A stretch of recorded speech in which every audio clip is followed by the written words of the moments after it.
Is that better, Kelsey? Okay. Yep. Can they hear me now? So, so the purpose of today's meeting is to give you some information, offer some transparent um, facts about the company, where we are, where we're going, but that isn't going to work as a one-way discussion. So we're here today to encourage your input, ask any questions of any of us that you like. We do have some things planned out in terms of presentations, um, and we'll get to those just after a short video here. Should we do introductions right now or right after the video? All right. I'll excuse myself once more and we'll have a short 10-minute-ish video. It does kind of sum up quite a bit about what we have in our view for teamwork and where we would like to be. It's not that we aren't there, but we want to make sure that we're looking after team. Okay? All right. Just a moment.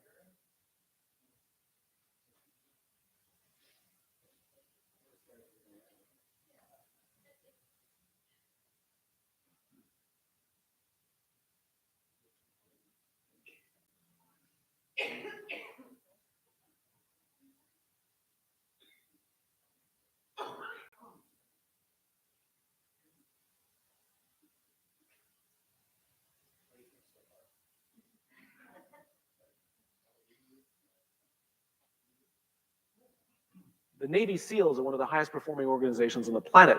And a former Navy SEAL was asked, who makes it through BUD/S? Who makes it through the selection process? And he said, I can't tell you who gets through, who makes it, but I can tell you the kind of people who don't make it.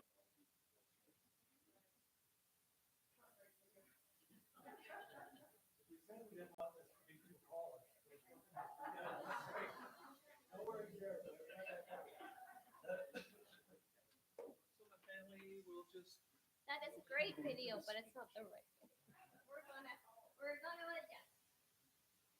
Where are you going? Are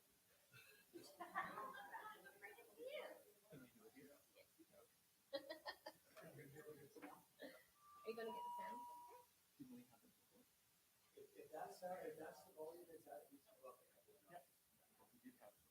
I can give you the URL for the.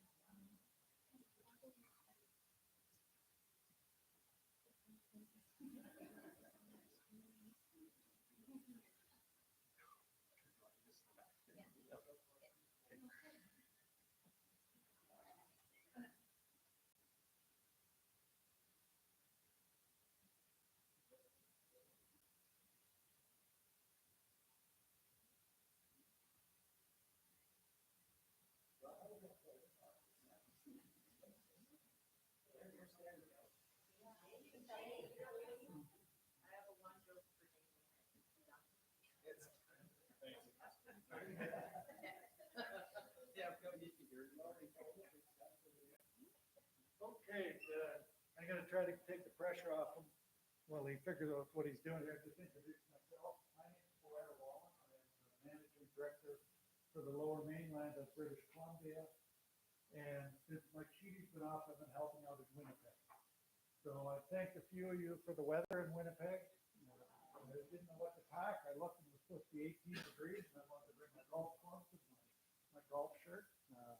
But it was actually quite nice to get out of the monsoony rains we've had in Vancouver the last little while. So I've been with SCI since I was about this big. I started over 44 years ago, working on the grounds at Ocean View Cemetery in Burnaby, British Columbia. And I've had, I don't know, too many roles to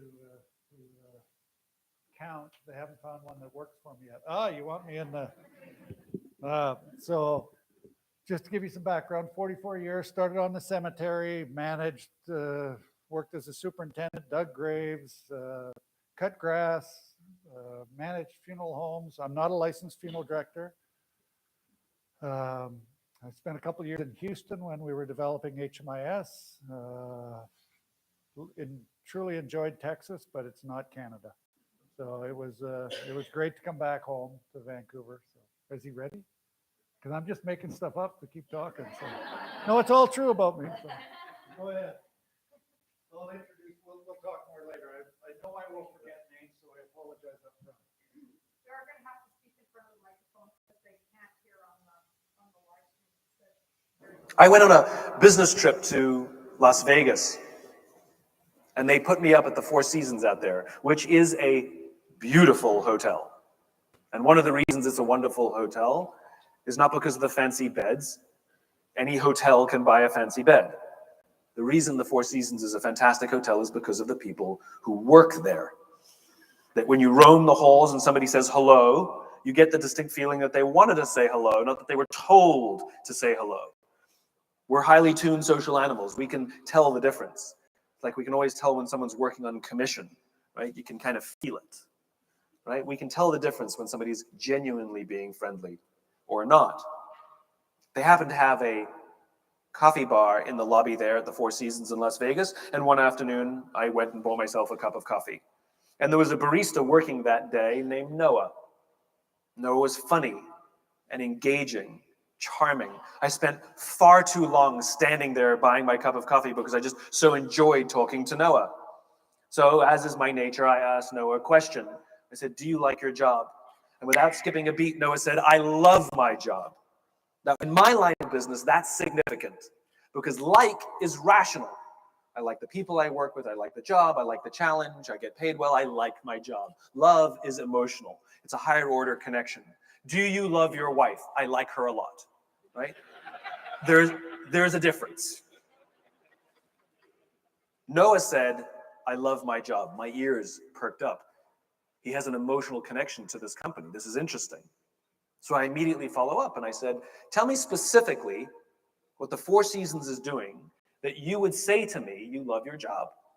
Without skipping a beat, Noah said that throughout the day, managers will walk past him and ask him how he's doing, ask him if there's anything that he needs to do his job better.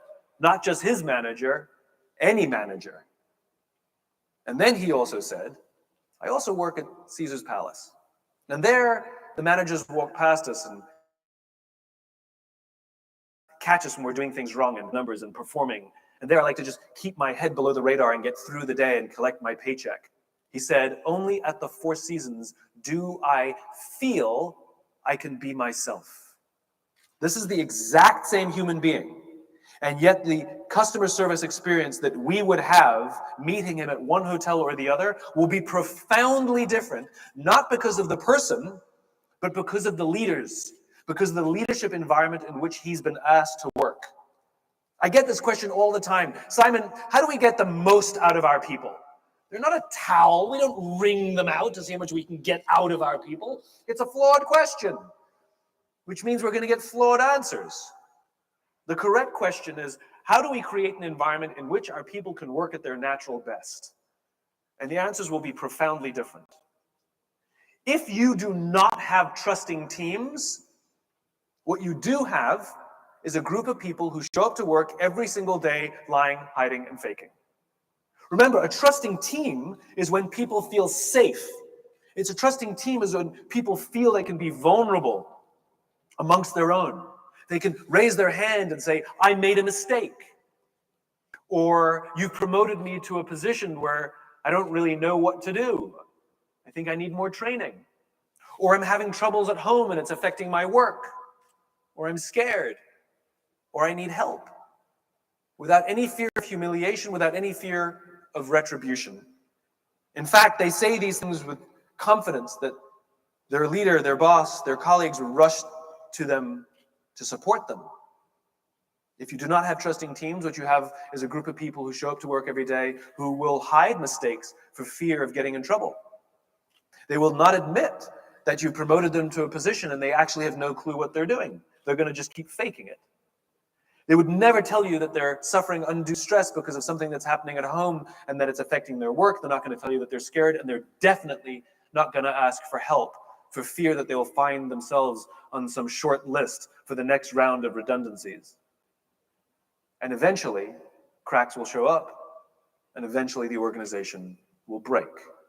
Not because of the people, but because of the leaders leading those people. We know what this looks like in the extreme. I'm sure you all remember a couple of years ago, United Airlines had an incident where they dragged a paying customer off their aircraft with a broken nose, broken teeth, and a concussion. I feel sorry for every single member of that crew because 100% of them knew that that was the wrong thing to do, but none of them spoke up. None of them intervened because they feared getting in trouble more than doing the right thing. Discover a new world.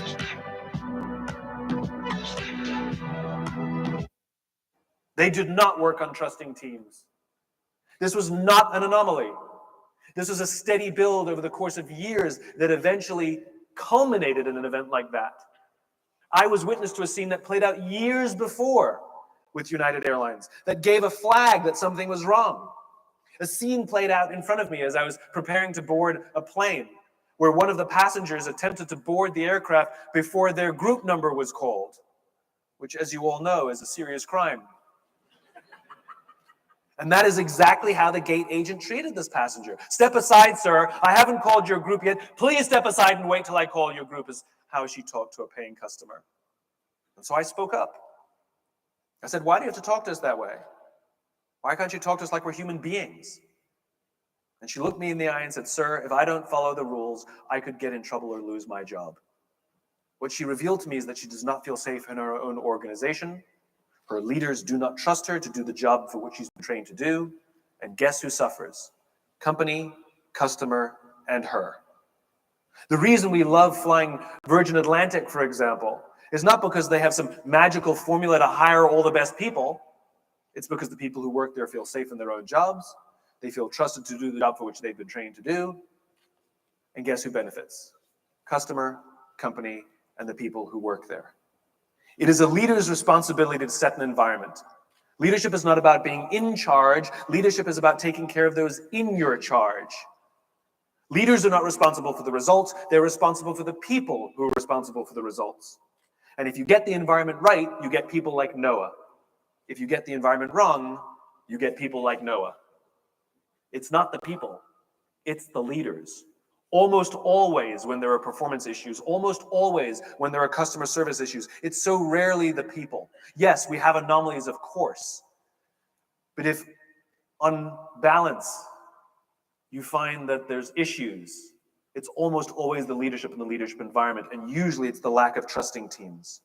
The job of leadership is to create trusting teams, and if you want to play in the infinite game, you must have trusting teams. One of the worst things about trusting teams is how you build them, because they're not traditional in the sense that we set a target, we're going to build our teams of trust, and we set out to build them. It's more of a practice. It's like getting into shape. It's like going to the gym. Yes, you want to get into shape. Unfortunately, you can't go to the gym for 9 hours and get into shape. It won't work. But if you commit yourself to go to the gym every single day for 20 minutes, 100% you'll get into shape. Simon, how long is it going to take me to get into shape? I don't know. And that's the problem.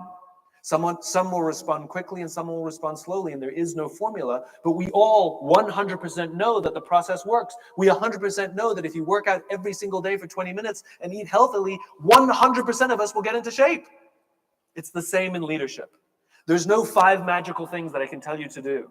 There's no one-day course you can go take or one offsite you can have with your team, and all of a sudden they become trusting teams. Yes, those things are important, but they're part of a process that we trust in. That process is called leadership. Leadership is a lifestyle. And even when you achieve your goal, even when you get into shape, even when the trusting teams are built, unfortunately, you have to keep going to the gym for the rest of your life. It's a lifestyle. Leadership is a lifestyle. And the purpose of that lifestyle is to produce teams who take care of each other, who love each other, and feel valued and valuable in the organization where they work. That is your job.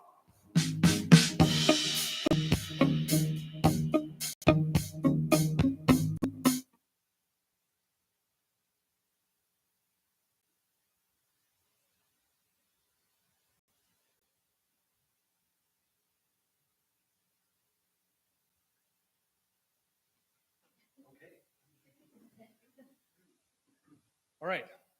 So team is what we're looking for. Leadership. We've got leadership not just in the folks who are tasked as managers or upper managers, whatever your perspective is. Leadership comes from everybody. Our team will produce leaders in various aspects and roles and all of those things. We have made a commitment amongst ourselves to make sure that we are becoming better leaders. And in the team spirit, we can again only do that with your participation, your input. I think we're going to get into the bulk of the presentation stuff, but we'll start with some introductions. You all met Blair already? You introduced yourself? Good stuff. Yeah, you had all the right jokes. Gary, this is Gary Boyce, if those folks haven't met you. And he is our regional, what is the senior sales?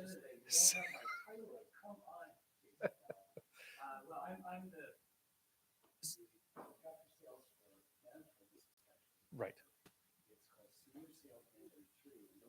I will not forget that.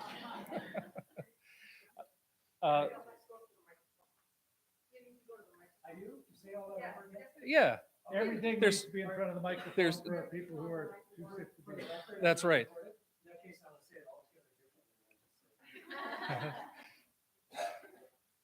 Okay, well, just do it over. Yeah. Okay. All right. Well, good afternoon, everybody. I'm Gary. I think I've met most everyone. Some of the team I've met more often than others, so I know some of the names, but not all. And if I've met you before and I miss your name, I really apologize. It's getting worse as I get older, but I'm very aware of it, and I'm embarrassed when I don't get it right. I have been with SCI for a fairly short period of time. I think it's 8 months now. Like Blair, though, I've been in the industry all of my life. I started back in the 1900s, in 1978. So it's been a while, and I've had the occasion to work with some great people over the years. I did have, I'll share with you, I had a short gap. I tried retirement for about 11 months in 2021, and I missed everything about the good, the bad, and the ugly of my roles, the various roles that I had before. And I am so excited, sincerely excited to be here. I've enjoyed every single minute of it. And I'll tell you all, there are probably days where you think, you know what, man, I can't wait till I retire. I was like that 10 years ago or so. Then I did it, and I thought, boy, do I ever miss the day-to-day and even the things that are challenging. I really do. So it is really great to be here. So thank you so much. There, is that okay?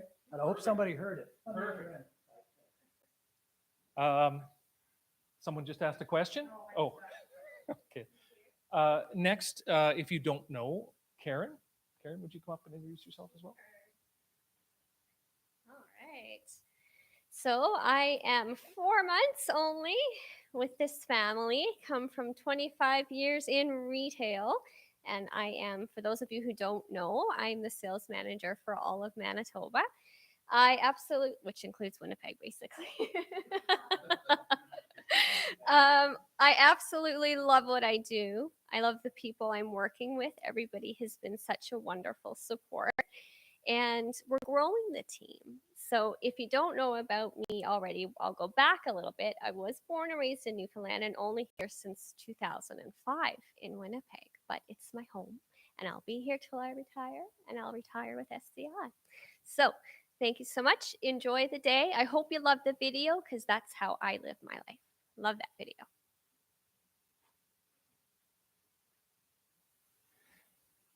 Do we need introductions for the next 2 or 3 folks? All right. Well, you know myself, you know Donna, and you know Michael.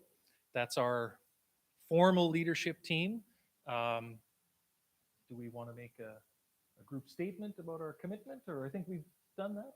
Yeah, go ahead. You can do that. I'll just reiterate that we are using this opportunity to kickstart what we should have been doing for a while with COVID and all that stuff. We want to reset ourselves and recommit ourselves to you folks, to what we do in funeral service every day, and making sure that we're serving families. Was that every day, with every detail remembered, and all of those things that bring us to serving families here. So let's get started with Blair. If you can get that working, that would be great. Make a couple of comments based on the leadership video that was on there. We're not perfect. We acknowledge we've made errors or make errors. We're going to make errors in the future as leaders, but we're going to try.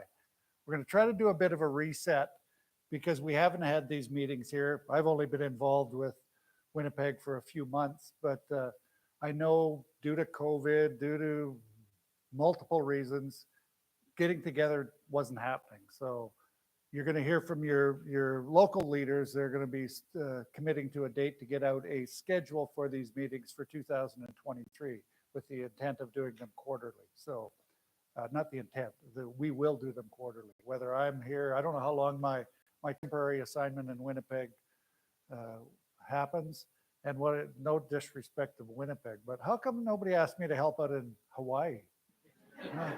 So what's wrong? So what I'm going to try to do, I've got 2 presentations. As Jason, I got to stay here. As Jason talked about, this needs to be two-way, and I know it's going to take some time to feel comfortable and feel trusting. You have no reason to trust me. You don't know me, but I think over time we're going to get to trust each other, and these will be more robust conversations in this room as we move forward. That's our goal, and our goal is to have a trusting team. So I'm going to try to share some things with you just for a little while today. Gary and Karen have some things, but what I wanted to start off with was, and this is going to be a little bit difficult, what I wanted to start off with was just some high-level results of Canada for the first 9 months of 2022. And you'll see as we get into this that it breaks it down by market. So you can see where Manitoba fits into the Canada market. At any time, if you have a question, please put up your hand. Please, you don't have to put up your hand. Please speak up. So starting with funeral, total funeral volume that we handle in Canada, as you'll see at the bottom, we do over 27,000 services in the first 9 months in Canada. And you can see the different AORs, the different areas of responsibility about how many families we serve in the different markets. So of note here, you'll see Manitoba is up 15% over prior year. The first column is current year, year to date. Second column is prior year, year to date.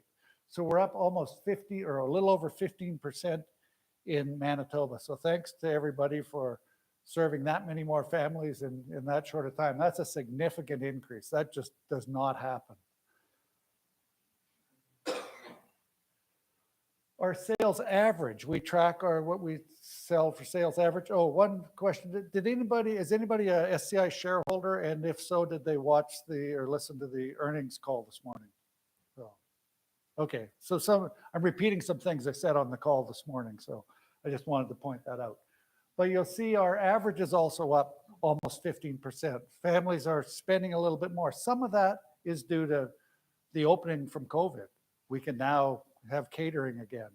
We can now provide limos and things we weren't able to do during 2020-21. So, but that's positive. This is called true at-need volume. This is the TAN stands for true at-need, and everybody's asked me to make sure I explain what the little acronyms are. True at-need means the family had not pre-arranged with us, has come to one of our firms at time of need. So in Manitoba, you're up 20%. So on true at-needs, these are families who had not pre-arranged with Karen and her sales team previously that have come to us in 2022 so far in 9 months. And this is just the revenue associated with those. Obviously, the calls being up and our average being up would drive our revenues up. Our true at-need sales average up 14%. Again, families can do some of the things that they were unable to do during COVID. So the value of funeral services is coming back. This is pre-need going at-need volume. This is families that had pre-arranged a funeral service with us and then experienced the death, and we came in and served them. So you'll see we 197 families so far this year that had pre-arranged funeral services with us. And I'll show you on another slide. There's the revenue associated with that. Our average sale is up, which is a good thing, again, from our business perspective. And we are a for-profit business. We're not ashamed of that. The PAF volume, here's a bit of a hiccup for us this year, is that the number of pre-arranged funeral contracts that we've sold this year in the first 9 months has slipped from 260 in the first 9 months last year to 159. And Karen and Gary are going to talk about that a little bit. We've had change in sales management. We've had some of our people leave us, et cetera, et cetera. But so we're down. This is one of the things we measure on an annual basis, or on a monthly basis, I should say. PAF sales average. PAF replacement rate. That means for every 4 services, one is coming out of our, or we're writing 1 for every 4 services we do in our facilities. Our goal is 1 for 1. Just so you know, we want to be, for every at-need service we have, we want to be writing 1 pre-arranged funeral. That's always been our target at SCI, and we're at 1/4 of that in Manitoba at this point. Dignity take-up rate for the funeral directors in the room. Congratulations. I mean, this is awesome. My area in the Lower Mainland is, well, the 4 markets in the Lower Mainland are all down towards the bottom. So congratulations on promoting the dignity packages and providing a win-win-win for the families, our company, and yourselves as well. Again, I show you the revenue that we're generating so far with the catering we're offering this year. last year's an anomaly. We haven't increased that much. It's just that COVID now allows us to do it again. But that's a significant part of our business, and our families obviously want to have gatherings after the service. So just out of interest, where Manitoba sits from a cremation rate, you can see a high of around 95% in both in Quebec and Vancouver Island, in the Saguenay area of Quebec and Vancouver Island, down to a low, and it's not much of a low, of 60% in Greater Vancouver. So cremation is a huge part of what we do, and I know I'm speaking to the knowledgeable here. You all know that. So, but it's interesting to see where you sit compared to other areas in Canada. Any questions so far? I just keep talking. Days sales outstanding. If your managers, again, this is on the funeral side, this is monies we don't collect at time of service. SCI policy requires that we collect 50% at time of arrangement and 100% before the service. And that's been our policy. We're not doing a very good job of it right now in Manitoba. We're collecting it on average 17 days after we completed the service. And just the little analogy I always use, you can't go into the Hudson's Bay or the Bay now and buy something and tell them you're going to come back and pay in 17 days. You can't go in and buy a car and tell them you'll come back and you'll pay them in 17 days. So I just want to say that on the cemetery side, that it has to be 100% paid. So when we're doing the burial, an at-need burial, everything has to be paid up front before we will go ahead with the insurance. So, and it's very, it's a well-known practice, and you can practice 20%, but on general side, it's a little different anomaly where we're not collecting. right. We have multiple reports. I could spend days showing you reports. And the cemetery side is just been that way for, as I told you earlier, I grew up in cemeteries.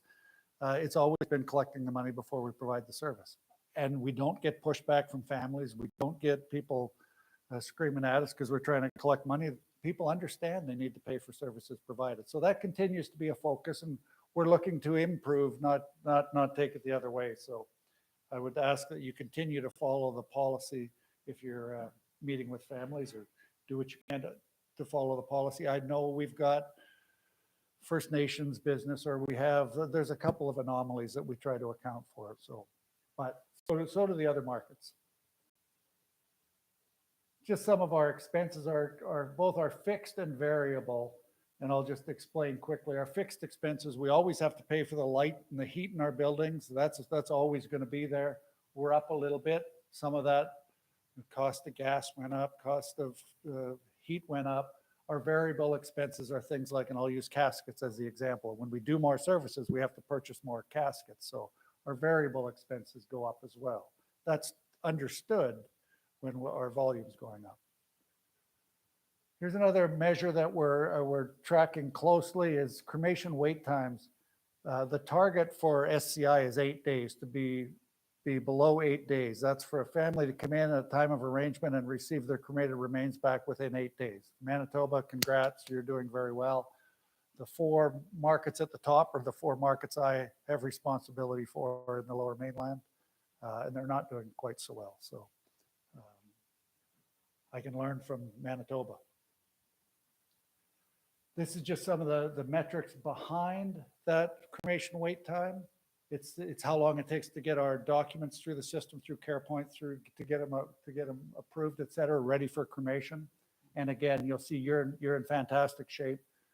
Vancouver, again, all 4 at the top are my areas that we're focused on. And they're part of a project. They're on a weekly call or bi-weekly call to try to address and improve the cremation wait time, because so we can service our families better. On the cemetery side, just the interments, how many interments we do at our parks in the first 9 months, and you'll see how we fit. We being Manitoba, I'm starting to refer to myself as a we out here now. At need production, families that have come in and purchased things at time of need, the families that experienced a death who didn't own property previously, who didn't have pre-arrangements in place. So we're up a little bit there. Our pre-need production, we're down. So similar to our PAF or our Prairie Range Funeral, we're down a little bit here in Manitoba. Heritage production, heritage is really the property side of production.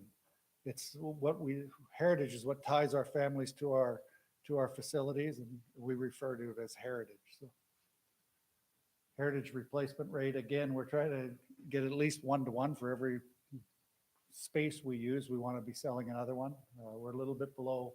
It's a dip this year. You were over 100% last year replacement rate, so that's good. Maintenance costs up. And then just combined, so some really high level where Manitoba sits in regards to the revenues, total production, operating profit margin. This we're going to try to work on. You've improved a couple of points, which is a huge shift. That's a fantastic improvement year over year by a couple of points. We're going to continue to work on that. Production profit margin, I'm not even going to try to explain that one. It's for everything we sell, how much it costs us to make those sales. So it's probably irrelevant to many people here in the room. Now you got to come up with a question. Somebody challenge me. No, not you, Gary. Or Fred, you're Fred. Would you like me to go back and do that? Okay. So great. Just based on the numbers, everything in our market looks to be up. Yeah, having a fantastic year. Fantastic year. Oh, I gotta stay in front of the. I'm a wanderer and I can't do that. Where are we directing, or where are we going to? I guess is it going to be pushed upon us more if we're in a favorable position already? What more is it going to be additional averages needing to be attained, things of that sort, or are we kind of maintaining the course here? No, Based on other markets who aren't as favorable. Aren't as what? Favorable. No, there's no different focus in Manitoba than there would be in a less favorable or more favorable. We continue to try to serve our families well, build our reputation in the community, drive sales averages. We would like every call in the city of Winnipeg. We would like to be known as the only provider in the city of Winnipeg. We have the best people and the best facilities. So we're going to continue to try to grow. You phrased your question, are we going to be, I forget how you asked it, but it was like, are we putting pressure? Is that what you referred to? Okay. Just Okay. seeing as our numbers are, as I said, quite favorable compared to all the other markets that Mhm. we're looking at, or the majority of them. Because our market is favorable, is it going to be looked upon us again as a test market to roll out new initiatives?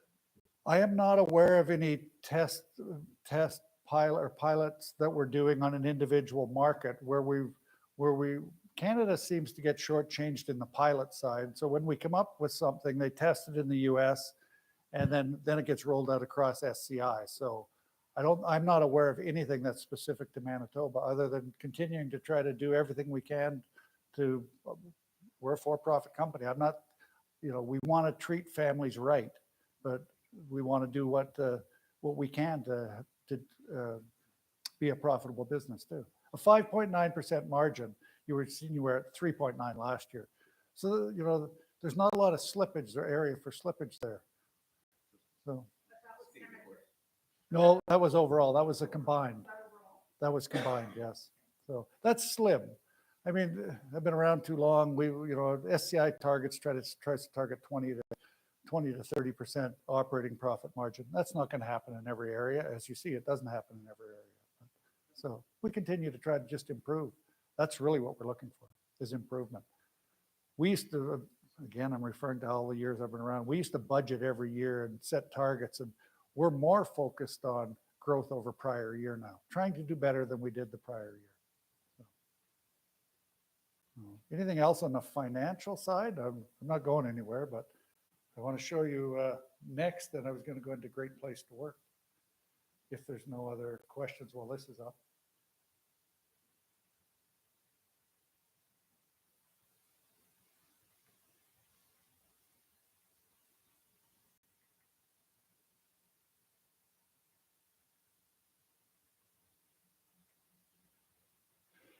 So, as you're aware, SCI and SCI Canada has been involved with Great Place to Work.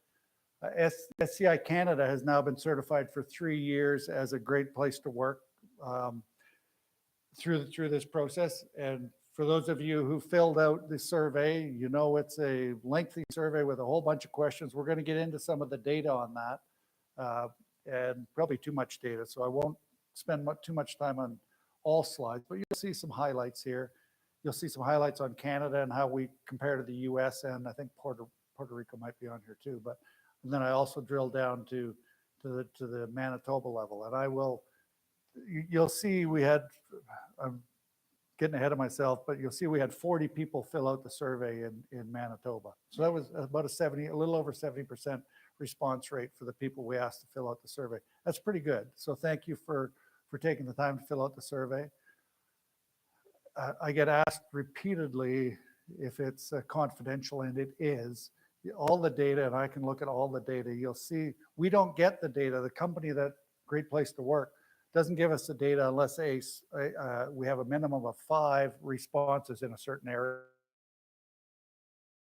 or location. So it does not drill down. I've seen everything there is about Great Place to Work. You don't have to trust me, but I'm just telling you that. That's my statement. We don't see names. We don't see who responded. So thank you for being responsive, and thank you for being honest. So, but we are certified in Canada for the 3rd year in a row, and we should be proud of that. You're going to see some good things as we move forward and why we're certified. You're also going to see some areas that we have that we think we can improve upon. And again, thank you for your feedback. Just a bit of a design. There was 60, or a bit of an overview. There's 60 statements that Great Place to Work comes out with. There's 9 custom statements that we chose and 2 sort of open-ended. You'll see we've got some Manitoba information, but on the right, you'll see the response rate that I was referring to. And if you recall, they scale from almost always untrue to almost always true. So, and then in between that, so you had a choice when you were filling out your survey based on the questions. So that's where this comes from. So here's another. You said everything was up in Manitoba, Aaron. Here's another one that's up. So taking everything into account, I would say this is a great place to work. Is the slide on the side. And you'll see the 2 colors. One is last year, which is the orange, and the one on the outside is this year. So US overall went down by 2 points, both on that specific question and on the average of all statements. Canada went down 4 points on those two statements. Manitoba went up 8 and went up 7. So fantastic. You'll see it doesn't come without its challenges, though we have some things to work on as well. This is one I won't spend long on, but you'll see in all of these different focus areas what we did in the different areas. So up on the right, camaraderie, we went up by 2 points to 83%. On collaboration, we went up down 1 point at 70%. These are all the different measures those questions that you answered through that survey. I'm going to apologize for these next 2 slides because the person who put this together for me put in Ontario South and not Manitoba. So I'll go quickly here just to explain what we're looking at, but it doesn't break out Manitoba. This one does. Manitoba, Ontario, North. Oh, yeah, but it doesn't come down to the market level. Right. So just this is Canada, from left to right is the highest score, the average, down to the lowest score on the right-hand side. I'm proud to say that Lower Mainland was second from the left last year. I'm not so proud to say that it's second from the right this year. So I hope I don't have that impact on Winnipeg. So, but again, in areas, and Manitoba, Ontario North includes obviously Ottawa and Fort Frances and the other areas. You can see, you dropped in some areas, but overall you went down 3 points. So Manitoba actually carried the territory. Manitoba market carried the territory. Everybody know what the territory is versus the market? Manitoba's a market. The territory included Ontario North, which was Ottawa, Gatineau, and Fort Francis and Kenora and what, yeah, Cornwall. So positive statements for Canada. These are some things that we should be proud of. These are the two that don't have Ontario South is on, the territory Ontario South, not Manitoba. So I apologize, but if you just focus on Canada, 88% of our respondents say they're treated fairly regardless of their age, gender, race, sexual orientation. That's something we should be proud of. That's an inclusive environment. 88 is very good. Proud to tell others I work here, 82% of Canada said that. And then our customers would rate our service we deliver as excellent. This is something to definitely be proud of. 85% of our associates saying, or 82% of our associates are saying they're proud to work here, and 85% of our families are saying they would rate we think they would rate the service we deliver as excellent. Again, the Ontario slide, much lower scores here. These are not so positive. These are some of the areas we're going to focus on. You can see the three. People here are paid fairly for the work they do. My manager effectively addresses poor performers, and this is a fun place to work. All pretty low scores. Those are things we're focusing on this year. Again, some of the top statements by Canada and the green arrow, these are all ones they go up. I'm repeating some information. If I'm going too fast or too slow, you tell me if you want more time on these slides or less time.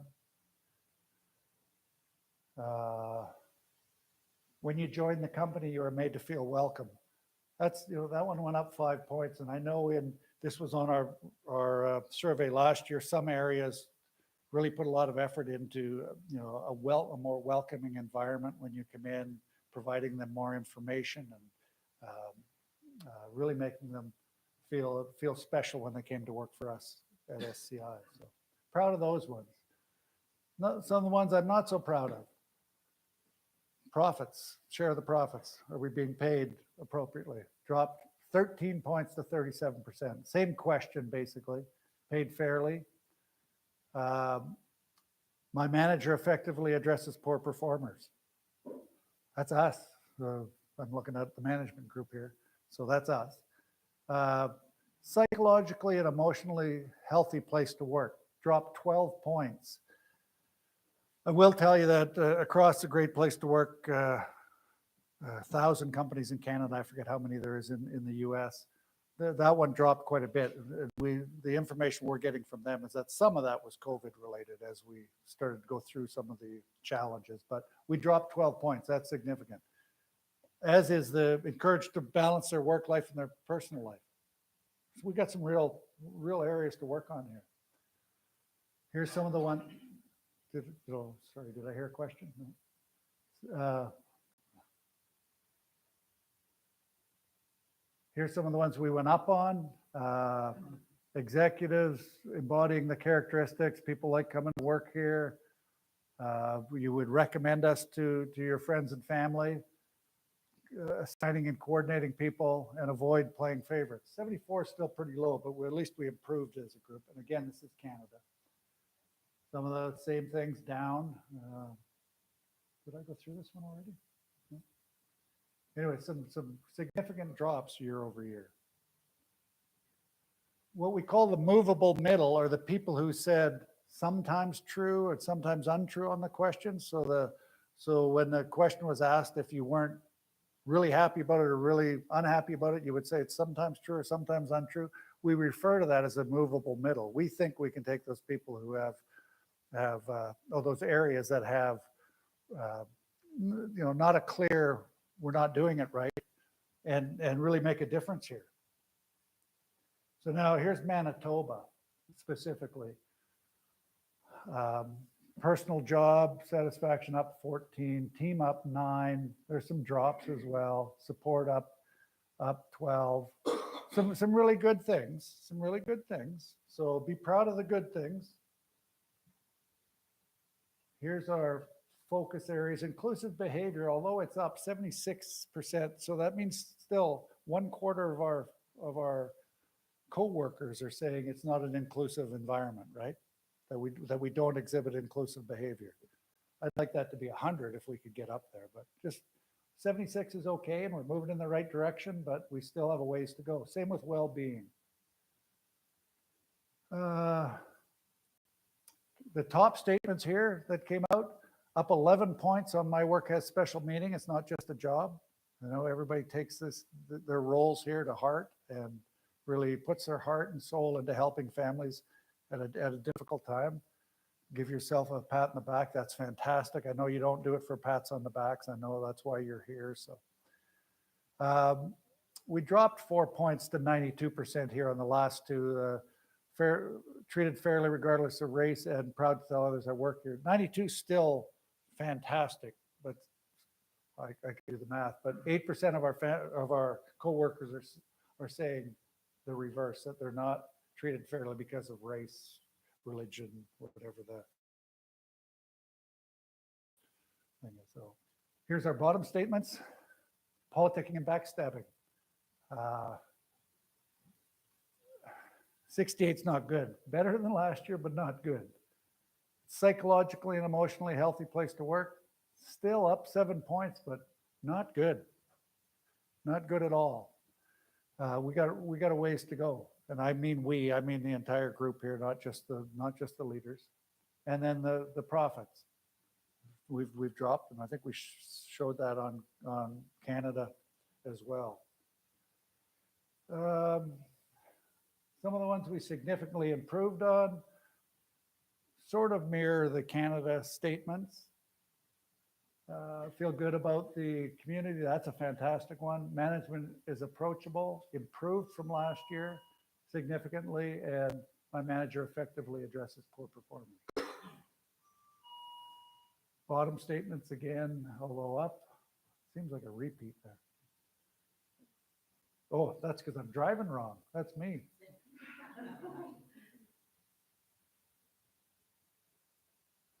Significantly decreased. I believe management would lay people off only as a last resort. Still at 87%, but there's some people who seem to have a fear of us laying off in maybe difficult times or cost cutting, whatever the reasons. In our facilities and dropped 9 points at 62%. We have some work to do at our facilities. I will acknowledge that. And age, and I'm at the upper end of the age bracket here, so this is an important one to me. I don't like to see it drop, but we're not, most of our people are saying we're not age discriminating, so that's a real positive. Again, the movable responses, we can make some differences here on the first two, and we could also spend some money on our facilities. I can't speak to the history of why we're at where we're at. I haven't been around long enough, but we'll endeavor to do what we can with the dollars we have and trying to create better working environments. So next steps is another way of saying questions. Anything in there that you would like to bring up?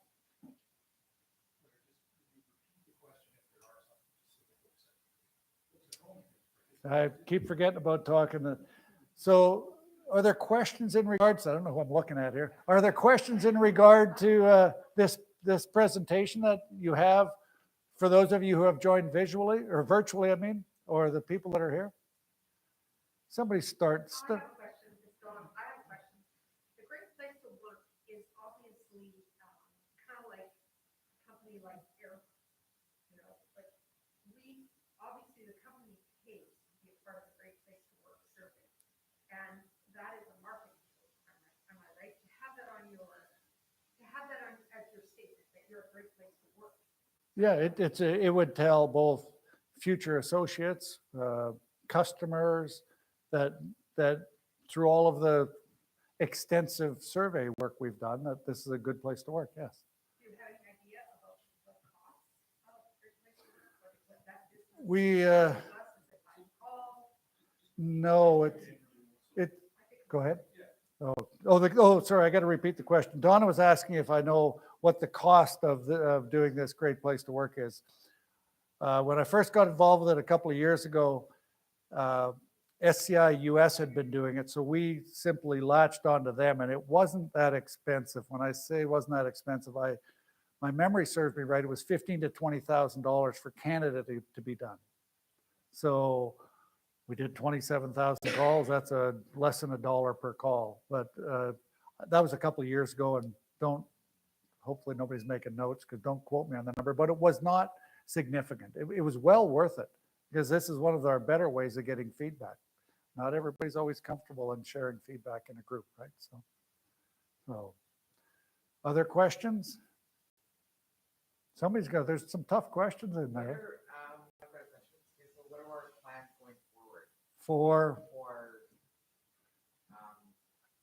leadership and trusting and teamwork and all of that? Well, on the teamwork front, this is one of our most significant steps, and this is not going to happen overnight. But as I said earlier, and I think Jason touched on, we need to do more of this. We're smarter as a group than we are individually. Leaders, including me and Jason and whoever are the leaders, we're human beings. We're not perfect. We're going to make errors, but we will hopefully open up and share those failings when we do them. Being approachable, creating that trusting team, aiming for that trusting team. It's going to be a slow process, but aiming for that trusting team. So I know that was not a specific answer, but we have to open up lines of communication. The sense I got when I started coming to Winnipeg a few months ago was that there wasn't open lines of communication. I'm not saying there is where I was from, but I definitely got that sense here. Whether it's COVID, whether it's leadership, whether it's, I don't know, whatever it is, it's not here.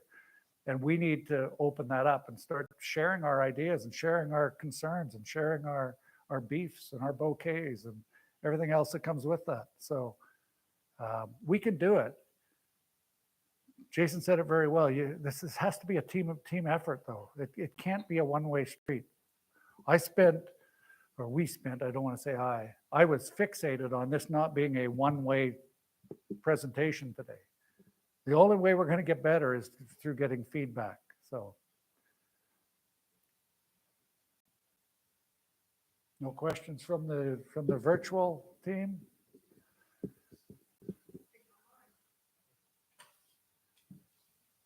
I will tell you one other thing, and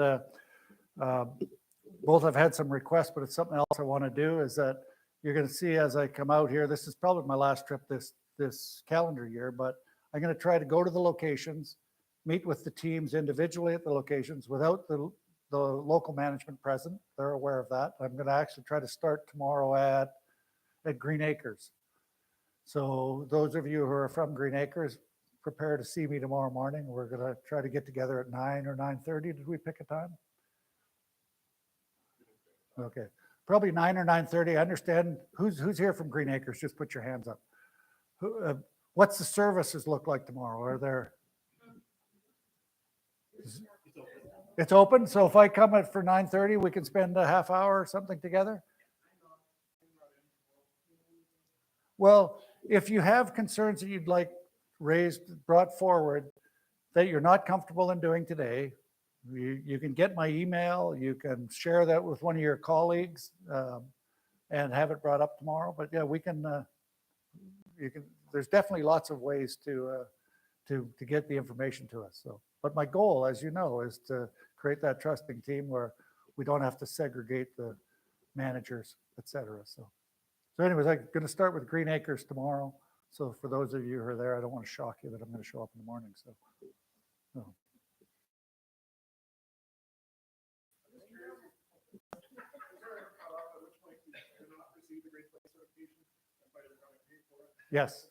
Yes, but I don't think I don't know what that is. I think they survey 1,000 companies, but I don't know what where the cutoff is. I should know. That's a great question. I'm going to make it just a note. I'll make a note. I got it. I don't know that.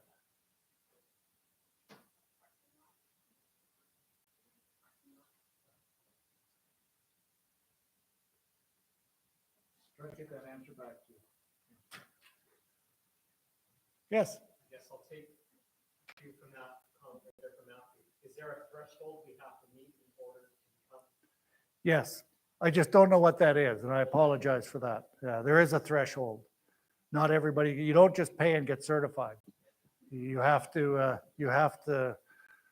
oh, I should really know that. Pardon? Right, I don't know if it's the top 10% or the top 20% of the companies that there is a cutoff that you'll pay your money, but you don't get certified. So, oh, if you've got it. You remember, we've got people online here. Okay, so So according to, this is from greatplacetowork.ca, so it's coming from the right people. Great Place to Work certification means organizations have achieved 65% or more positive responses in the survey. So There's the high level answer. There you Thank go. you, Gary. you're welcome. You're smarter than you look. Oh.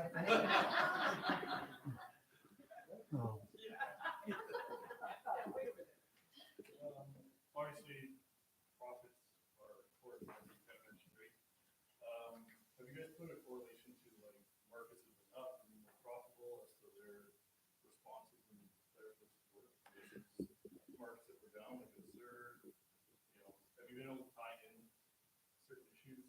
No, profitability has not had any impact on the responses we get from our associates. So you can have a happy team that's losing money and an unhappy team that's making lots of money. So, great question, though. Yeah, very good question.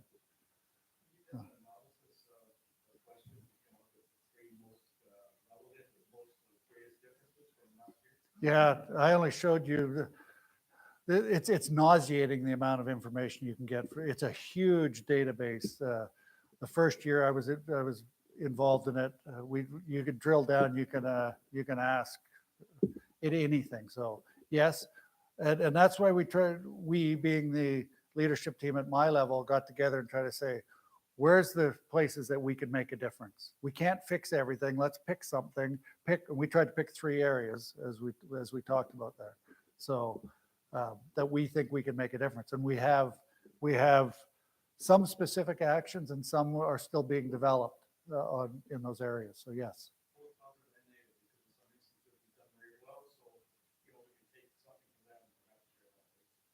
Say that one more time. I missed the first part. Positive as well as the negative instances, right? Where we've grown, we scored very, very well compared to last year.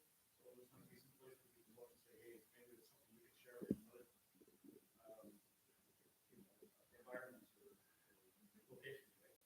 Correct. And I'll use the example about being made to feel welcome when you come to work at SCI. Quebec has instituted, they're sending out I don't know, I think it's a couple of coffee mugs and a welcome gift to the new applicant's home, and a map of how to get there and where to park, some of the general questions that you go through, and it's really driven their scores. I mean, they introduce everybody like we do when we have somebody, but they've taken an extra step. And so we learn from that on shared gains. We also, I just want to point out and follow up on your question, we also want to enhance the areas where we're strong, where we're proud of our diversity scores. And we don't want to let that slip. We want to continue to try to enhance that, because that's a positive for our families, for all of us. So yes. We are allowed to add 9 questions. There's 60 questions. There's more than 60 that are, I can't remember when we did the survey, but it seemed like a heck of a lot more than 60 questions. I guarantee you there was more than 60. But there's 60 core trust index statements, and then we had 9 that we chose to add into the mix. SCI Canada in our case. Because SCI, Great Place to Work, is a different company in Canada than it's the same company, but just like SCI Canada is an arm of SCI. So yeah, and then we had 2 open-ended ones, and like I say, I could spend 6 days showing you data on here, and I get confused. So I tried to bring it down to a high level. If you have questions, we can try to answer them. If you have more specific questions. So the 60 questions that are there to start are the same for every company that's part Correct. of Great Place The to core Work. questions. Core Thank you. Questions are all the same. pick 9 things that are relevant to our team and come up with questions Right. that are relevant to Right. them. Karen was just sharing, for those of you online virtually, Karen was just sharing that the 60 core questions are asked of every company. The 1,000 companies somewhere, they're asked, those same questions go out to every company. So those are benchmark questions that we can get measured against. So they're asked the same question, so we can see if we're better or worse in those areas. So I would see this survey as PR, for lack of a better term, is there a public relations benefit to it? Or does it drive more business to us, or is it just more for internal, or a combination? well, it's probably above my pay grade, the answer, but I believe the answer is, and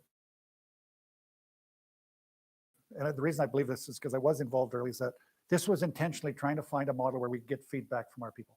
So I think the intent was justifiable. I think it was valid. It was sincere. That it does it have an added value? Yeah, it probably helps us hire people when they look at us and say we're a great place to work. Because do families maybe recognize great place to work and think they want to go to that firm? Yeah, but the intent was to find a way to get feedback. And Jay Waring, who's our chief operating officer, has been driving this as a very, very dedicated to try to improve our working conditions and our teams and our trust. So.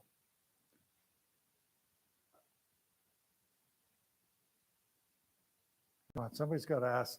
I'm gonna blurt it out if you don't. We've experienced a lot of turnover in the last little while. Is there anything that's being done in terms of retention, focusing on the employees as well, like who've been here for a while? I mean, I'm trying. I think I know where you're going, but I'm trying to get you to ask the question and not me to answer it. So. I mean, what's being done to, I think a lot of job dissatisfaction comes from the lack of, or the uncertainty about working conditions that we have around it. We've lost at least three people to our immediate competitors. Simply because they're not being compensated. Next, that's one I was trying to drag out of you. Thank you. So, I mean, when I find out that a teenager who has no professional experience, has not gone to school for anything, I've been working for the company for 16 or almost 16 years. I went to school. I take continuing education every year, and I find out that she could get her job at a startup location pays $6 an hour less per month. This is I was going to say nationwide, but no, it's a continent-wide thing we're dealing with.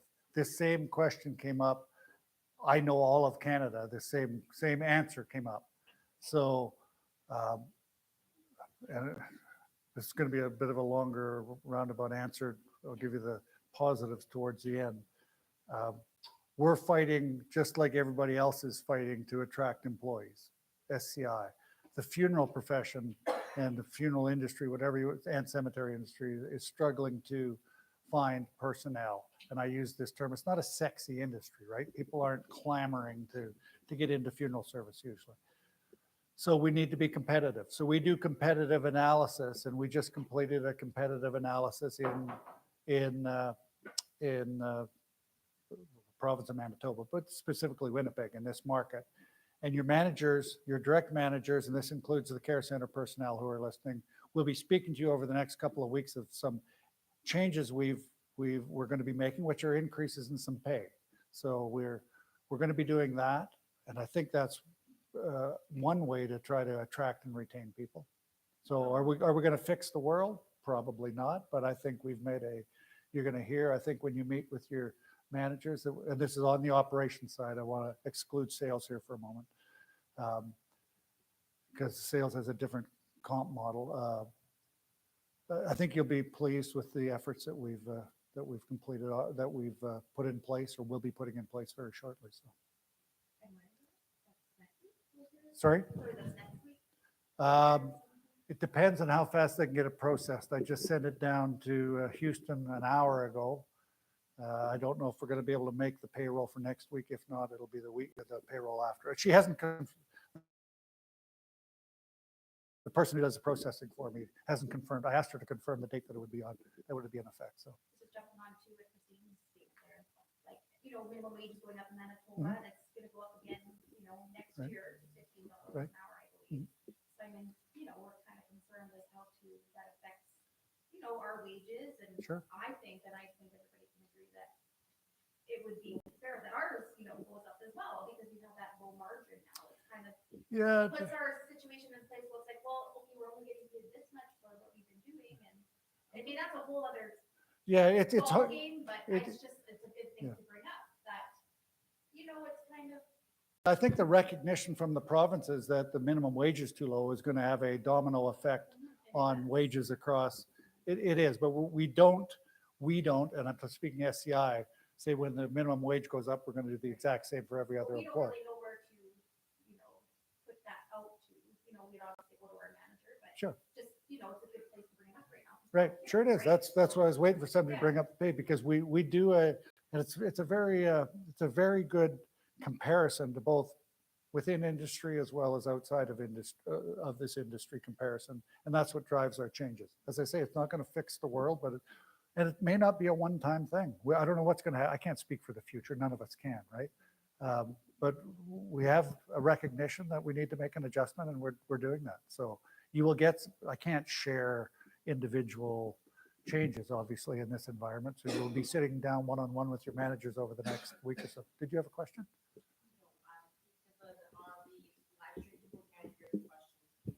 Oh, okay. No, thank you. I just seen your hands moving, so. We might do the Phil Donahue thing and you've got a question. Yeah. Is that moving forward or is that retro as well? No, it's moving forward. So, yeah. I'm sorry? Correct. Correct. Yeah, I was good. Yeah.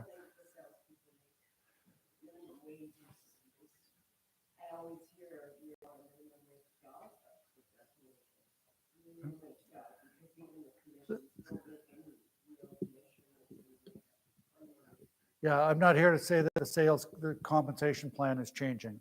I think we have other opportunities on the sales side to enhance earnings, and I want everybody on the sales side to make more money, and I know that's what Karen and Gary are focused on. I think they're going to share a little bit about, I know Gary talks about some unworked leads, which are opportunities to make earnings on the sales side. So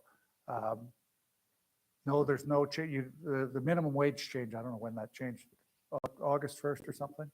I forget when that was in Manitoba, but obviously that somewhat impacted the sales. But yes.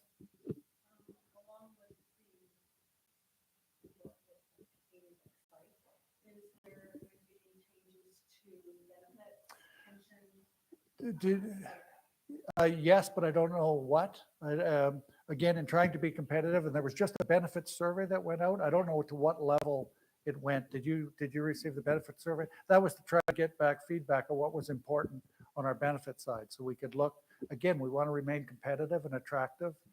We have pretty good benefits, but what do people want out there? Is eye care more important than dental care? So we're trying to take feedback from the group. That's what today's all about. That's what these surveys are all about. Is we're hopefully past the days of talking heads like me figuring out everything and just putting it onto our associates. We're stronger as a team, and that's why we're asking for input and feedback. So yes, but we just got the survey completed, I think only 2 or 3 weeks ago. So I haven't seen HR has not shared the results of that yet. So, and what's probably important in Manitoba might be different than Quebec. Benefits plans aren't the same everywhere. So great questions. This is what we were hoping for with some, just so the people online. How the company response to the Great Place to Work survey? Is the response optional? I mean, you can take these results and do nothing. I mean, the company doesn't, there's no punitive aspect to it if you just sit on it and do nothing. I'm just curious, because I don't recall these type of discussions after previous surveys, or maybe I'm. No, no, you're probably right. I don't think things were shared, and I said that, and I noticed it in Winnipeg, that we didn't, there didn't seem to be open lines of communication. So this is what we're trying to do, is share it. Is there a punitive side? No. I mean, not punitive, but it's just, is there any motivation per se to respond to these? Yes, yes. Obviously, And you have that, but there is. guaranteed there's and I spoke to some of them. I mean, our challenges are attracting and retaining people. I mean, when we can't attract and retain people, it puts stress on you, it puts stress on us. So our reward is to say we need to have a healthy workplace so we can attract and retain people. So and our senior leadership, the Jay Warings of the world, as I've referred to, are I don't want to say singularly focused because they have a whole bunch on their plate, but he is adamantly focused on ensuring we are a great place to work. And through communications, through town halls, through daily huddles, through monthly meetings, this is what we want to start through surveys. I forgot about that. We want to start taking input. As I say, it's easy for me to stand up here and say, I think I know what's broke. Let's do this. That's not how it works. So no punitive. I don't know. I can't speak to how the senior executive level in Houston get paid. I would doubt that there would be a punitive measure to this because there's such an upside for us to be engaged and involved.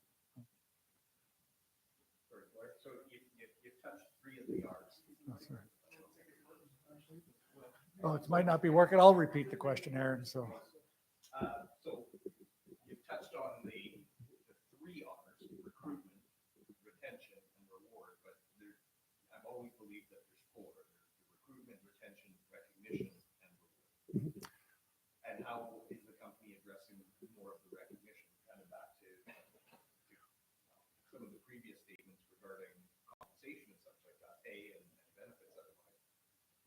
But what are we doing even on a local level to be recognized both within amongst ourselves and within the community? How can we promote that to well, be a better place to live? yeah, there's multiple ways for me to answer that. One is we got told we don't recognize enough. It's not a fun place to work. So, and I don't want to use COVID as an excuse, but some of the things we used to do, the getting together for dinners or lunches or award ceremonies or and when I say we, I'm talking globally. Can't speak to what happened here in Winnipeg. Some of those things go away or went away. Most of our data and most of the world data doesn't equate recognition to a specific reward.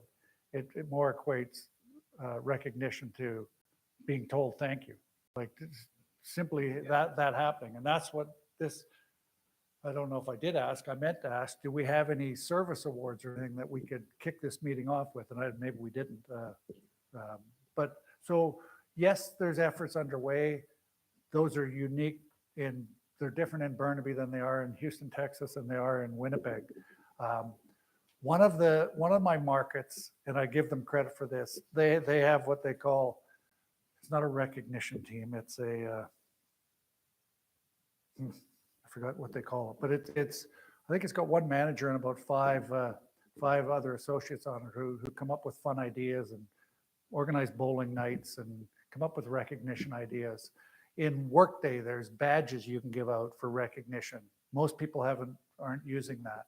In the sales world, and every sales team has something different about recognition, bells or hats or buckles or trophies and the operational team is better on recognition side, but we got a long ways to go. Sales side has been traditionally better. So I don't think I really answered your question. There's no specifics, but when I say there's us, the people who look at the questions, go, here's somewhere where we need to work. So let's put together what we call an SRT, a shared responsibility team, and see if we can come up with ideas. not we come up with ideas, see if that team can come up with ideas. Okay. Yes, One of the things that I think about actually is that the funeral directors all have each other for support, as do the family service counselors. But those in administration have specific roles to play or duties to play that aren't necessarily followed up by somebody else, so that somebody else can do that job. For instance, I'm in the cemetery office, I guess, and the gal that works there has more stuff contained in her head than you can imagine. Besides all the physical stuff she does every day, I'm just using this example. And so, what Ellen, I guess, Green Acres have the same situation in the cemetery as well, because they're going to lose somebody. for maternity, right? So the training that goes into bringing that person up to scratch, there's sort of not a backup. Let me put it that way. So I guess that concerns me somewhat. I gotta try to paraphrase your question, because are the people online hearing the questions or from? Okay, so you've got them, okay. So in short, the question is the non-sales, non-funeral directors, is there a support mechanism for that group? And that probably includes funeral assistants and office managers and clerks and whatever we have. Not a formal one, not that, but there's lots of informal ones, and Green Acres and Thompson in the Park are similar operations and should be sharing and probably getting together. We have 5 or 6 cemeteries in the Lower Mainland. One's a cremation cemetery. That's why I say 5 or 6. We try to get the office managers together on a regular basis so they can share and support. We've made sure that they're comfortable in picking up the phone and phoning each other. If that's not happening, that's something that we could easily institute. Is that what you're talking about? I think they do share information, if I'm not mistaken, for sure. But what I'm saying is to do the job that they're doing in that specific area, like organ markers and Right. the financial part and all the reports that go with it, there's not a sort of another person in the facility that knows that job. No location should not have cross-trained their people. If they haven't, so the cross-training is our first effort in that area. We need to get people cross-trained. So should somebody leave, and people leave all the time for maternity or for other reasons, we as businesses need to have backup there. So cross-training would be the first thing. If you're talking about adequate staffing, that's a separate question. If you're inferring that there's not adequate staffing, that's something that we can look into, but we have some controls. I think I shared the operating profit margin. We're not making a heck of a lot of money in Manitoba, so there's not an open book, but we'll definitely look at stuff like that. Well, I'm just suggesting if somebody got hit by a bus and there was nobody trained or cross-trained or anything like that, like it's. That needs to be corrected. And I'll tell you, I can't cross-train an office manager. I know that. I know what I can do, and I definitely know what I can't do. So, did I answer your question, or did I at least touch on it? Yeah, close enough. Okay. Okay. We requested Jen and Catherine do funeral, and then Leah and I do cemetery, and Faye also is now cross-training the funeral and markers. So depending on how our office, is going to go with vehicles, I think we're hiring for a position, that's what we've been doing for a year. Since Crystal. Well, we would, just before I answer your question, we keep talking about team. Team does not mean Green Acres, or team does not mean Thompson in the Park. This is team. Until we start sharing resources, and that's critical in, that's basically what our whole company is founded upon. Is they used to call it the cluster concept, where we would cluster locations in an area so we could share vehicle staffing, knowledge, all of that. And we've morphed away from that in many areas. COVID has enhanced that, where we all went into our little shells and rightfully so didn't cross-pollinate that darn virus that we've been fighting. So, but we need to start opening things up. And again, the group that I work with here is very open to starting to open up lines of communication. Oh, well, we'll take comments too. There is lots of sharing of information between people. Good. You also have to remember that everyone comes from a different place every day. Receiving is part of that as well. Yes. We have,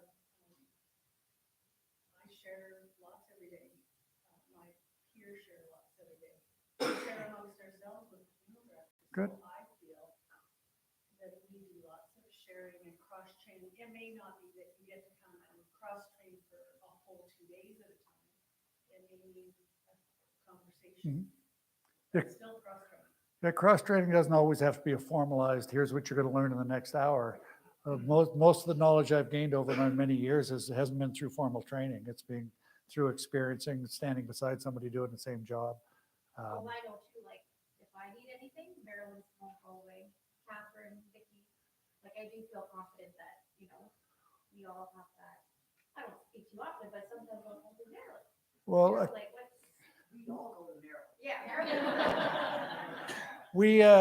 who went out to the office manager training in Vancouver? Okay. So speaking of team, we're not just talking Winnipeg here. We have some very, very knowledgeable long-term administrators, office managers in our properties in my area in the Lower Mainland. So that's what I can probably help, try to encourage more sharing there. They can't come out here and help you meet a family, but they can probably help you order a marker from afar if we get into those challenges. But yeah, no. Be proud of what you accomplish every day. If you think of all the positives we've seen in the financials, even in the Great Place to Work, we tend as human beings to focus on the negative stuff, right? There's a lot of good stuff going on. So we want to fix that. We want to make inroads into those areas where we can improve things. We want to be constantly improving, but there's a lot of good. Be happy about all the good that's going on. So, because it's incredibly rewarding. I know all of you have received thank yous from families, and that means everything. That's what it's all about. Yes, you need to be paid. Yeah, all of that has to happen, but I can stand up here and thank you. That's not what's important. But on the thank you, I'll be remiss if I forget. I know some of you have met Jason Gordon, my boss for Canada, and he just wanted to say thanks as well. We were going to get him to do a little video tribute or a little video thank you, but he's not here today. I know he was here last week, was it, or 2 weeks ago, somewhere around there. But probably didn't see everybody. He's appreciative of what goes on in Winnipeg. So he just wanted me to pass along your thanks, or his thanks. So, well, you know what? Keep going, because we were worried as a group that there'd been no feedback the first time. So this is awesome. I don't have all your answers, and I'm not gonna tell you something that I can't live up to. So, oh, you took your mask off. I thought that was a sign. No, I thought you had another question. So, okay. Yes. Was it 3 years that SCI's been doing that now? Is that what you said? Say that one more time. 3 years? that SCI 3 years at SCI Canada. I think it's 4 or 5 in the US. Okay, so you don't really have a benchmark for pre-COVID, No, I think 2019, 2021. Yeah, 2019 was the first year we went into it. And I think we did the survey at around August. So it would have been just before or just after, just at the time of COVID kicking off. So actually, yeah, that's it. Yeah. what potentially has changed as far as people's importances in workplace environments? Well, I won't speak to SCI or to SCI Canada, but I quickly touched on it. Numbers dropped for all of Great Place to Work, both US and Canada, on some of those key areas, mental health, camaraderie, being together, because all of the different areas where Great Place to Work is in both US and Canada and Puerto Rico, people weren't allowed to get together. People weren't, so there was a drop across the board in some of those areas. So Side, does that change your guys' focuses now a little bit though on with, people, I just feel people are valuing different things now coming out of COVID, right? And obviously financially, there's other areas now that families and stuff recognize that, yeah, but just remember the premise. We're trying to respond to things that people say, not what we think is right or wrong. So the premise is trying to say our people are saying we don't have good enough benefits. So let's take a look at benefits. So that's a real key that we stay focused on what the group is saying. And I'm one of that group. I've responded. I try to be honest on that. So, yeah. So are you tired of me talking yet? I'm not going anywhere. So Gary, are you going next or Karen? Oh. Go ahead, Karen. Thanks for sharing. I appreciate that.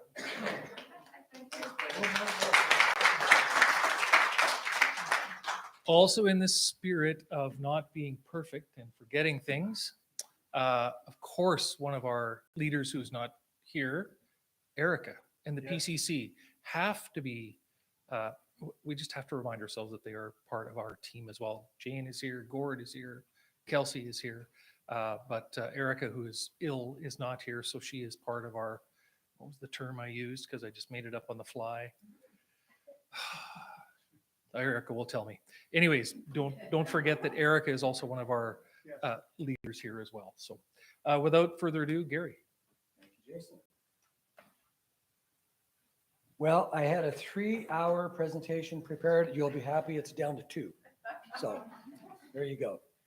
No, I'm just kidding. I am conscious of time and that dinner is coming and that Michael and Donna and Karen have some remarks. So I'm going to not make any delays going through what I want to go through. I'll try and stand in one place. Jason? Plugging the right thing here? I think he's trying to do his. Oh, I see. Okay, got it. All right. Okay, well, while Jason's getting that going, so once again, I appreciate that. Jason, you good? You're like a roadie. You're running back and forth, doing stuff. It worked earlier. Might have to do it a cappella. You broke my computer. It was working fine a minute ago. There we go. It's almost there. You good?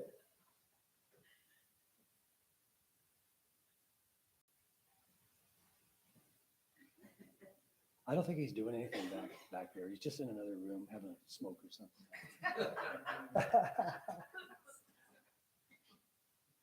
Jason has been an awesome host today. I know in amongst just trying to do regular work and regular things, he's been running around trying to accommodate us, and I know what a pain this can be, so I really appreciate it.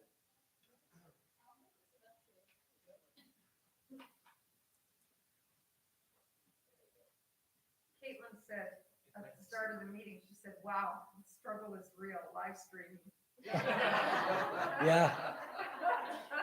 Do you have challenges from time to time?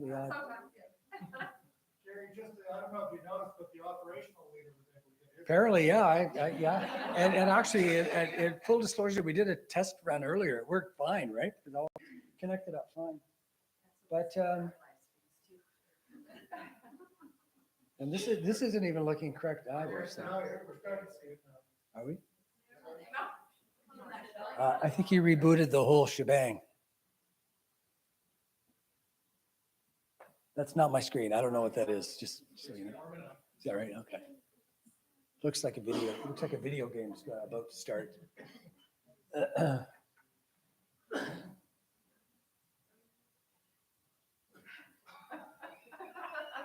Oh, I think we're getting there. Come on. There we go. Hey, we did it. Let's just do a tester. Okay, there we go. Okay, everyone. So once again, thank you for coming. I know you had to interrupt your schedules and everything else that you had going to come and to be here today. So Blair's session was awesome because we really were hoping there would be questions and feedback. And that's exactly why we're doing this. It's so valuable. And we know there's some tricky questions to ask and there's some tricky questions to answer as well. But know that, and as a relative newbie and having worked for competitors and all of that, I can tell you that this company really does listen. If only we could pivot and change things, on the spot, it would be just great. But everyone's heart and brain is in the right place. But thanks for giving the feedback. The other thing I want to thank you for is, and we don't do it enough, and you raised it earlier, is just a thank you period for everything that you do. When no one's looking, when there's no meetings, no gatherings like this, and you're working early hours, late hours, weekends, dealing with everything you have to deal with. And for the most part, things go pretty darn smoothly, at least on the surface. Be underneath sometimes there's a bit of chaos with difficult families and so forth, but you managed to pull it off. So thank you and congratulations, and we really do appreciate it. So I knew my time was limited today, and I'm going to really try and be as efficient as I can, knowing that this is not the last time we will do this. These gatherings will occur again. And in a perfect world, if we could fast forward to next year this time, everybody in the room should have a reasonably good idea of what's keeping everybody else up at night, right? What our challenges all are. And I know from working in previous roles, sometimes we assume people know stuff that they just don't know. They work for the same company, sometimes even beside certain people in a different role, and they're really not all that empathetic. Well, they try to be, but they don't have an understanding. And so one of the things that we debated by having these gatherings was, is there any point in having everybody in the same room? When I'm, for example, talking about sales, Blair is talking about operations a little bit more. I would say yes, even though you may not be in sales, for example, there's still benefit to learning what's going on with the sales team and what the challenges and what the wins are and that kind of thing. So what I'm going to do today is just touch on a couple of things. One thing we have at SCI is, man, do we have data. We can tell people what color pants they're wearing on a Sunday every time they make a sale. But I'm not going to go into that. You'll be lucky to know. But there's a few high level pieces of data that I want to touch on that just to give you an idea of what we look at every day. And then I want to talk a little bit about some things that I have learned over the years in terms of what winning teams actually look like. I'll warn you, it's a little bit kumbaya. It's a little bit like that, but we can get there. And it does make a difference to the top line, the bottom line, and our general happiness at work if we're all working as a team. So I'm going to touch on those things, not to maybe 10 minutes, and I'll make way for Karen and the rest of the team. So in Winnipeg, in general, in my area, by the way, which is sales for, starting from left to right, Alberta, Saskatchewan, Manitoba, Ottawa, and Cornwall, okay? This is the largest piece of my AOR, okay? This team is in the $13.3 million a year quota. That's what we need to achieve, right now, for the year. So in general, we rise and fall. If Winnipeg does well, the whole tide seems to float with that up usually, okay? And we are headed in the right direction. So the results are very important. Also in this group, it's the only part of my AOR that has cemeteries. So there's all the parts are here. The on-site locations supported by the off-site locations or the standalone locations are all here in this city. So that matters to us and it matters to me. All right, snippet, very quick snippet. I just took a screenshot. As of this morning, for the year, and we know we have 2 months left to go, a little bit less than 2 months. We're sitting at 90.7% of our quota, okay? So we've got a little bit of work to do. This is doable in the next 2 months, This is not, we're not out of it at all. What I like about it, not only achieving to get us to 100%, is that the work and the efforts and the skill it will take to get us to 100% will blast us off in January.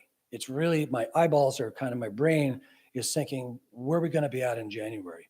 And I can tell you, it's not about the market. It's not about our facilities or anything like that. It's about you, the sales team, and our human being population. It's all about the people that will make it happen.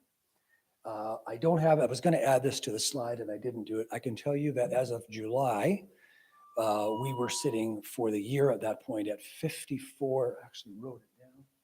We were at 50, sorry. I wasn't sure how big. Our cat has a laser pointer at home. I should have brought it. If you have a cat, you know what I'm talking about, right? Oh my goodness, if I can't find it, I'm not going to worry about it. Might be on the chair there. That's okay. Anyway, it was in the 50s. Let's put it that way. We were achieving just under 60, but above 50% of our quota in July. So we have really clocked a fair bit of that deficit away over the last little while.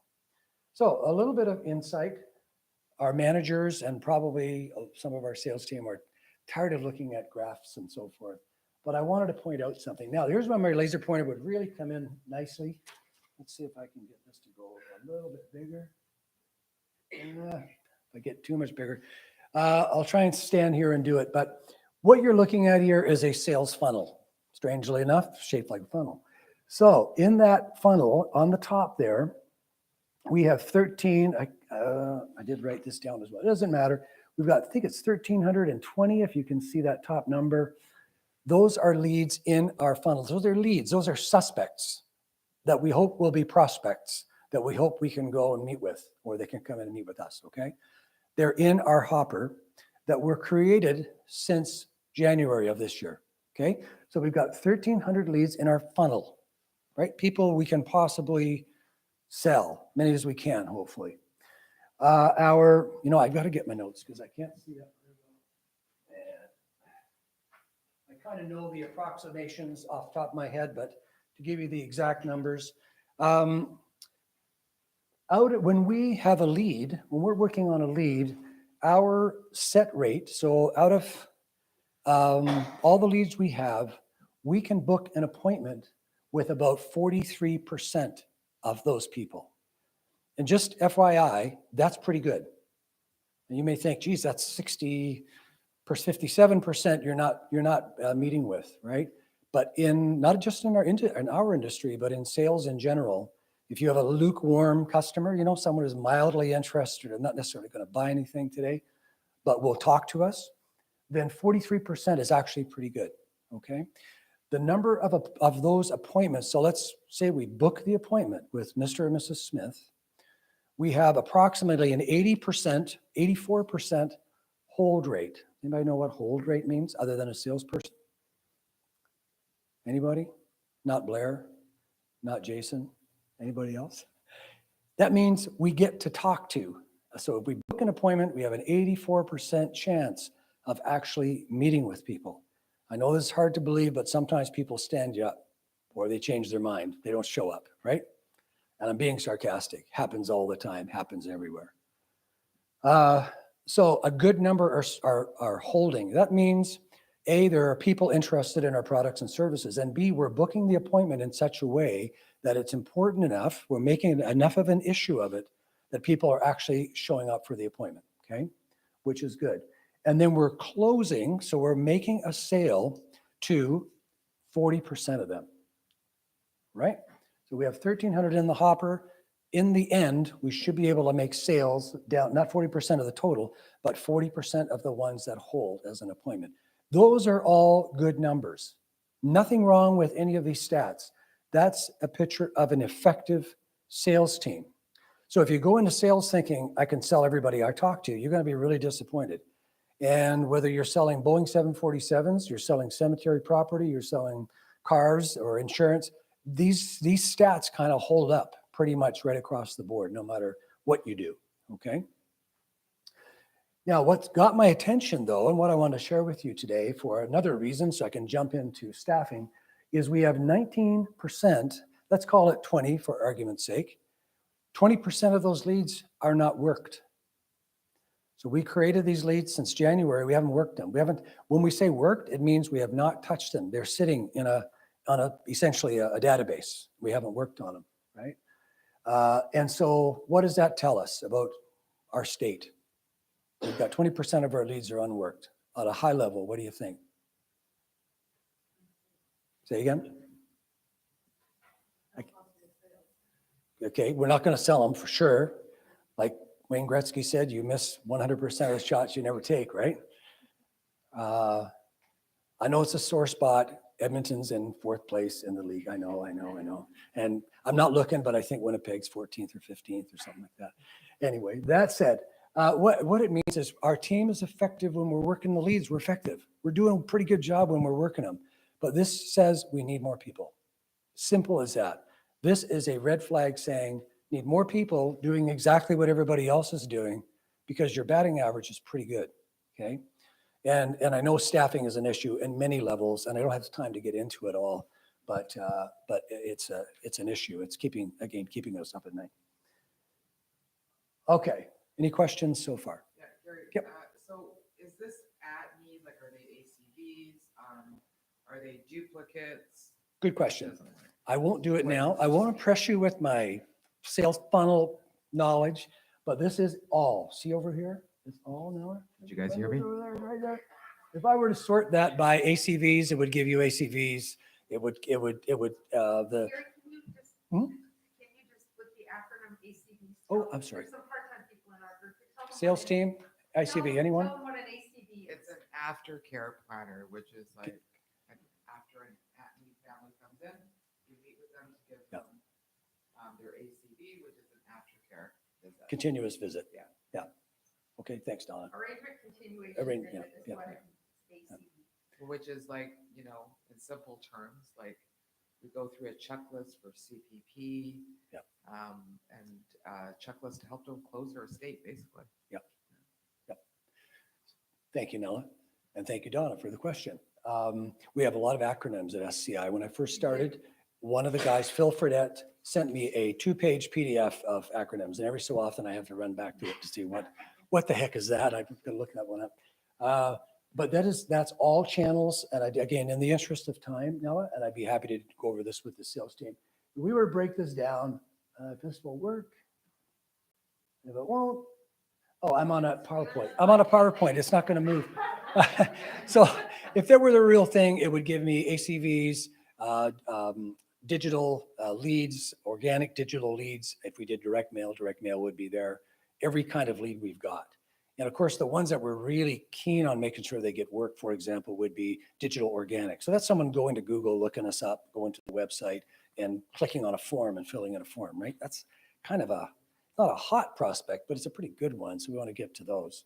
But that would be everything we got, Nella. So the reason that I asked Yeah. that question is because a lot of it is duplicated. Mhm. So with ACVs, either we'll have it in there, then it goes to like the funeral director. We don't get it for at least like 3 days after the arrangement that we have. So it's like being in there a few times. Then I can see it on where it'll get sent to Karen, and then Karen will send it out again. And it's been almost duplicated, triplicated in Salesforce. Okay. Fair point. However, I will say when it gets moved around, it doesn't duplicate it. It doesn't become a new lead, right? We'll still have it, like the person will Yeah. still have it in Yeah. there. But it will come out of as soon as you move it, as soon as you do something with it, it'll be considered work. So it'll come off of that 19%. I Right. would suggest you get into that with the sales team. instead of- Yes. Thank you, Blair. Yeah, absolutely. Yeah. But we can for sure. But what I wanted to point out at a high level is we need people. We need someone to be digging into all these leads. We shouldn't have anything that's not worked, right? We're not making quota, as you can see. We're close, but we're not there now. And we want to make sure we've got enough human beings to get that work done properly, right? Okay, I'm just going to keep powering through if that's okay. Oops. Now, Jason, why on earth is this happening? Sorry? Gotta zoom back Thank you very much. I did that, didn't I? Sorry, Jason, not me blaming everything on you. Now it should work. There we go. Okay, let's talk a little bit about teamwork. The elements of what a good team should look like. I'm not going to tell you anything you don't already know. And as I said earlier, it might be a little bit, I call it kumbaya-ish, but the reality of it is good teams working together have certain characteristics. And here's what they look like. One of the benefits of being around for a long time does not mean you know everything. I learn new stuff every single day of my life.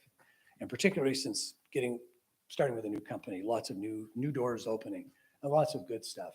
But there are certain elements that everyone struggles with. A lot of the questions you ask Blair, I guarantee you, everybody in the industry is asking those same questions. That's not unique to our company. And neither are the issues around teamwork. What does a great team look like? They seek to understand one another. This is actually, we've covered a fair bit of territory in the understanding department, I would think already today. Having gatherings like this where people can kick around some ideas back and forth, maybe find out what that acronym means and ask a few questions and so forth. I've always thought, if you think about it, you've got death care professionals, you have a calling. Some of the most dedicated people I've ever met in my whole life are the funeral home operations teams. There's an incredible, and I don't have to tell you, but I just want you to know that I've seen it. All of the hours, the work, the dedication, then it's difficult working with families sometimes and so on. So you've got that kind of a calling.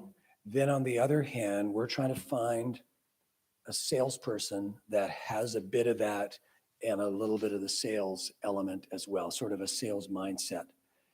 The two of them are kind of, they're not really, they don't come naturally, right?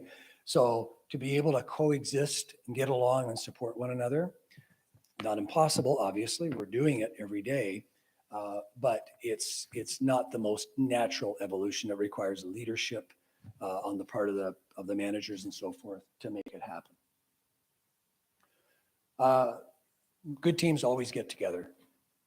I don't have to say that. It's a shame that COVID came into being. We resorted to WebEx meetings and that sort of thing. It's okay, but nothing beats the face-to-face, right? It's just not the same. So again, all teams get together. You work on your game. You have an agenda. You give kudos where they're warranted. Areas we need to work on, current events, open discussion, Q&A, just like we've been doing today. So we're checking that box as we speak, and we're committed to it. We talk when there's not a problem. That's really, really important. Some of the best ideas come out when you're not trying to solve some burning issue. So when these gatherings are booked in advance or in your calendar, you know it's coming up. Something might be up your craw a little bit. You really want to get it off your chest, or you want to ask just a question to the leadership in front of your peers. These opportunities like today give you the chance to do that. Teams encourage open feedback. Innovation happens when we share ideas. You'd think, I've been around for 4 decades, you'd think I would have heard most of it. Between Blair and I, we should have heard everything by now.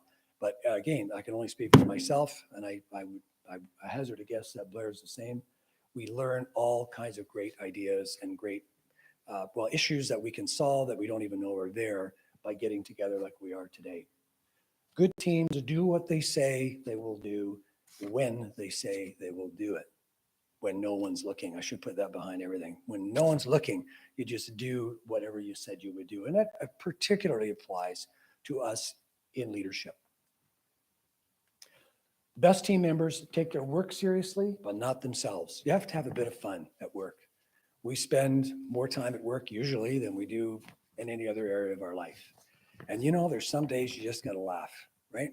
Things, and I know they're not funny necessarily, but there's nothing wrong with seeing the humor in it. There's days where I've thought to myself, we're in a sitcom. This is like a sitcom today. You can't make this stuff up. Seriously, right? You ever dream to be in a sitcom? We're in one some days.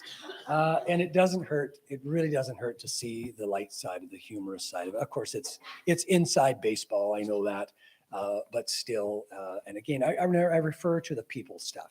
I know the industry we're in is obviously very, very serious, more than most any other one. But some of the interactions we have truly do have a light side to it. So let's not take ourselves too seriously just because someone parked in our parking space or, that kind of stuff, right? Which I know is a major offense, especially in the wintertime. Oops. And the other one would be, they have each other's back when no one's looking.